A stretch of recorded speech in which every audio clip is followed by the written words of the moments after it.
We are Politics in Color, and we plan to be with you for the next 100 and more days of this U.S. presidential election.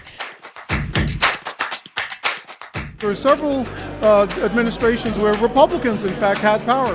What did they do for black people while they had the power, while they had the gavels, while they had the Oval Office? President, best economy ever for black people. That's not true. I mean, What candidate that if they put up would concern you the most? Well, I think Kamala, for the simple reason that it's the least amount of revision that has to be done. Kamala Harris is a legitimate left-wing political person. I mean, you look at every crazy idea that comes from the left.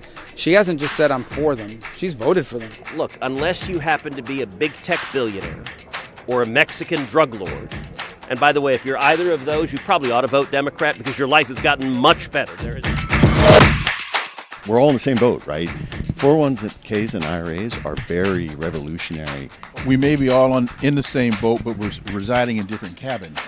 Now what's coming up next on the docket is for Donald Trump Jr. to come. As you can see, his dad behind us in the box with the entire family, and he's got other politicians there that are also on the docket, but just here to support him.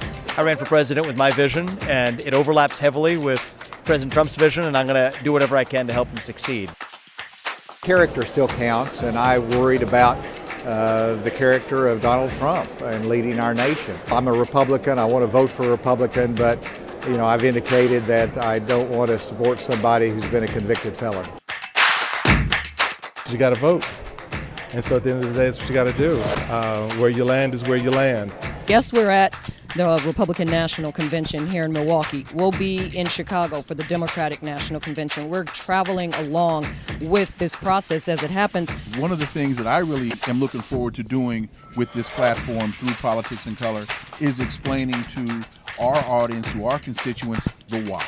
2045, it's projected that folks of color will be the majority, not the collective minority. So the politicians know this. And so if we're smart, we're going to make that investment in our politics, in going out there and voting and getting involved, because that's what makes a difference.